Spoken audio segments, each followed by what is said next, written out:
Take a look at our Bud Light starting lineups. Trenton Hassell, as Bill mentioned, has played well, as has Sprewell, especially defensively. Peja Stojakovic, of course, he's going to be a key, Bill.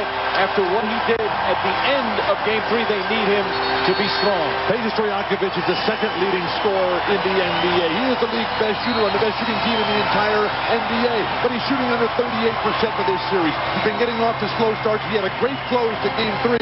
He'll need to continue and inspire this team. Now we have more from nice blitz. Bibby right gets it out. He was going to shoot it over Garnett.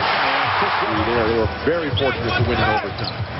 Cassell was second team All-NBA. Is the entire NBA playoff this year. Garnett. Second with a team. Trenton Hassell. Minnesota's down this time. Weber has nice defense for Cassell. You don't hear that phrase very often. That should have been in Los Angeles with a former MVP of the NBA. From Weber. Perimeter better. We have to attack as Bibby does right here so magnificently. Season long. They've lost 2 in a row. Trying to avoid the third as we look at the power forward matchup. The numbers, Weber's put up good numbers, but it's clear he's still not near 100%. And of course, Garnett has been superb in the postseason, not shooting the ball all that well in this series. As we'll look at our Sprite Mad skills. Chris Webber is our award winner tonight, the same way he has been one of the members of the NBA's all-time team or all-league team the last 5 years here, but no longer the explosive player that he was when he first joined this league for the Golden State Warriors. Now settling for the perimeter jumpers, realizing it is a game of skill, knocking down that wide-open shot is the execution of the offense, but his ability to coming in.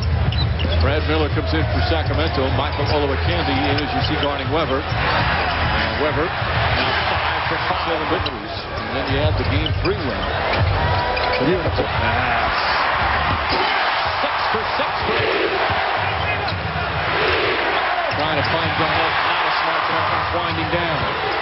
Sprewell has it out there. Good defensive quarter, Bill. Former #1 pick in the NBA draft so many years ago. The perfect shooting.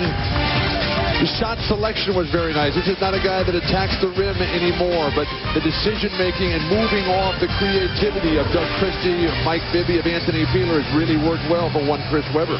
Now, Webber has only played in 31 games this season. 23 during the regular season, and obviously the 8 playoff games. Missed the first few. Your boy.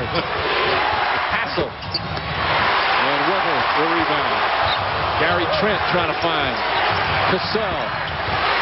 Minnesota 1 scoring because Cassell and Sprewell combined 2 for 14. The baseline makes the call, but sometimes that official's so close he doesn't have a good angle. So he'll wait, and if he doesn't, then he'll come in. This was the other. Ernie Fryer played a couple of years in the mid-70s for Milwaukee. Their leading scorer with 6 points with a minute 45 to go. All right, Mike, thank you very much. 16 points for Chris Webber. Chris, you guys defensively tonight, how did you manage to just give them 6 points in the paint here in the first half? Well, last guy, we left our big guys on the island. You know, you can't give any post player 6, 7 dribbles in this league. And we did that, and so we're just making sure that, you know, the big guys play one-on-one D, but the more dribbles the guys take, the more you come, quicker you come. Will you continue to double-team Garnett in the second half? If he has 4 or 5 dribbles, you better double-team anybody. You know, anybody can score with that much, and he's already a great player, so we'll see. I don't know. I'm not the coach. We'll see what adjustments he has to make. Final thought. Is any lead big enough, or have you guys learned that lesson before? We learned that about 3 years ago in a famous series, so no lead is ever big enough. All right, Chris. Thank you very much for your time. Back to you, Mike. Like I said, Robert Horry is still on their minds. Well, no wonder he's not been an offensive factor. Weber. Nice move from Weber By Sacramento. Hassell lost it. Oh, the turnover. Cassell. Sometimes he throws it up there. Weber knocks it down. Who was so very quiet in the first half has come alive right now, leading a 8-point differential between Sacramento and Minnesota. 16 rebounds already, and we still have a ton of time left. Chris Webber has done his job, primarily in the first half and from the perimeter. Still trying to said, also from 3-point range, and they were second best free throw shooting team. Webber takes pass. 22 for Gary Trent. Trent can't hit.